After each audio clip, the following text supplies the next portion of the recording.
Саламатсыздар ма оқушылар? Бүгін сіздермен Жамбыл облысы Жуалы ауданы Бауыржан Момышұлы ауылы номер 1 мектеп гимназия математика пән мұғалімі Солташева Гүлнара Табыржанқызы.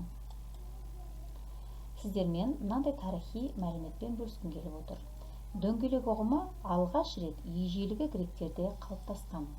Диаметр грек тілінен аударғанда көлденеңдік дегенді білдіреді. Үнділер мен вавилондықтар дөңгелектің ең негізгі элементі радиус деп есептеді. Радиус латынның радиус, доңғалақтың сым шабағы сөзінен алынған екен. Сәл қайталау сұрақтарын жүргізіп тастайық. Кім жылдам? Шеңбер деген не? Дөңгелек деген не? Қандай кесінді шеңбердің радиусы деп аталады? Диаметр радиустан неше есе ұзын? Шеңбердің доғасы деп нені айтады? Түзу мен шеңбердің орналасуының үш жағдайын тағы да бір қайталап өтейік. Түзу мен шеңбердің қай уақытта ортақ нүктесі болмайды? Түзу мен шеңбер қандай жағдайда жанасады? Түзу мен шеңбердің қандай уақытта екі ортақ нүктесі болады? Осы үш сұраққа жауап береміз балалар. Бүгінгі сабақтың тақырыбы екі шеңбердің өзара орналасуы. Сабақтың мақсаты түзу мен шеңбердің екі шеңбердің өзара орналасу жағдайларын талдау. Екі шеңбердің ортақ нүктесі жоқ. Қай жағдайда? Егер екі шеңбердің центрлерінің арақашықтығы олардың радиустарының қосындысынан үлкен немесе айырымынан кіші болса, онда бұл шеңберлердің ортақ нүктелері болмайды. Екі шеңбердің ортақ бір нүктесі бар. Егер екі шеңбердің центрлерінің арақашықтығы олардың радиустарының қосындысына немесе айырымына тең болса, онда бұл шеңберлер жанасады. Екі шеңбердің екі ортақ нүктесі бар. Егер екі шеңбердің центрлерінің арақашықтығы олардың радиустарының қосындысынан кіші және айырымынан үлкен болса, онда бұл шеңберлер қиылысады. Мынандай тапсырманы қарастырып тастайық. Номері 213. Екі шеңбер бір-бірімен сырттай жанасады.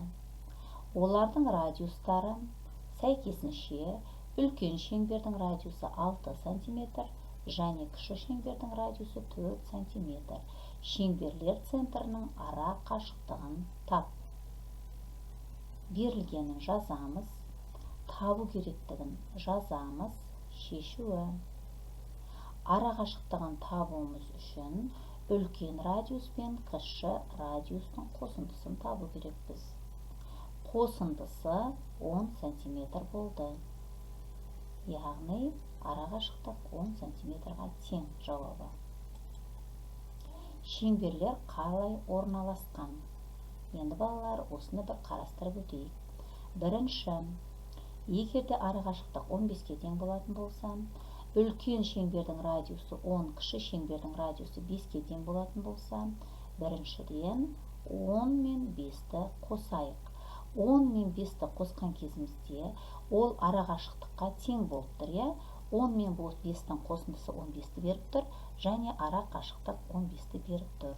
Яғни бұл екі шеңбер бір нүктеде жанасады. Оны балалар сіздер өздеріңіз дәптерлеріңізге шығарту жолдарымен көрсететін боласыздар. Екінші тапсырма. Үлкен радиус 8-ге тең, кіші радиус 2-ге тең. Екеуін қосатын болсақ, 8 мен 2-нің қосындысы 10-ды береді, ал арақашықтық 4. Яғни арақашықтық қосындыдан кіші болатын болса, онда екі шеңбер қиылысады. Үшінші, тағы да солай қосындыны табамыз. 6 мен 5-тің қосындысы 11, ал арақашықтық 12. Яғни, егерде арақашықтық 12, ал олардың қосындысы 11 болатын болса, онда бұл екі шеңбердің ортақ нүктесі болмайды. Келесі жағдай, 5 пен 3-ті қоссақ 8 болады, ал арақашықтық 7, яғни арақашықтық 7 болатын болса, онда ол екі шеңбер екі нүктеде қиылысады. Үшінші жағдай, 7 мен 3-ті қосқанда 10 болады, ал арақашықтық 4-ке тең, яғни бұл тағы да арақашықтықтан үлкен болатын болса, онда бұл екі шеңбер тағы да екі нүктеде қиылысатын болады. Бұл есептердің бәрін дәптерімізде шығарып көрсетеміз балалар. Енді мынау сәйкестендіру тестіне назар аударамыз. Осы тест бойынша жауап береміз. Егерде екі радиустың қосындысы арақашықтықтан үлкен болатын болса, қай суретті белгілейтіндеріңізді көрсетесіздер. Егерде радиустың қосындылары арақашықтыққа тең болатын жағдай, радиустың айырымы арақашықтыққа тең болатын жағдай, және радиустың қосындысы арақашықтықтан кіші болатын жағдайды сіздер суретте тауып көрсетесіздер. Есеп сыныпта шығаратын. Бірінші есеп, егер екі шеңбердің центрлерінің арақашықтығы 20 см, бірінші шеңбердің радиусы 10 см, ал екінші шеңбердің радиусы 22 см болса, екі шеңбердің қанша ортақ нүктесі бар? Екінші есеп, сурет бойынша үш шеңбердің радиусын анықтаңыз. Егер де үлкен шеңбердің диаметрі 20 см-ге тең болатын болса, онда оның радиусын тауып алуымызға болады. Ал енді оның ішіндегі шеңбердің радиусын тағы да тауып алуға болады. Одан кейін тағы да радиусты тауып алуға болады. Есептер қиын емес балалар, өз бетімізше шығарамыз. Кері байланыс. Мен нені үйрендім? Маған не қиын болды? Мен сабақтың мақсатына жетуім үшін нені қайталауым керек? Міндетті түрде кері байланысты толтырамыз. Сабақ аяқталды. Назарларыңызға рахмет. Сау болыңыз.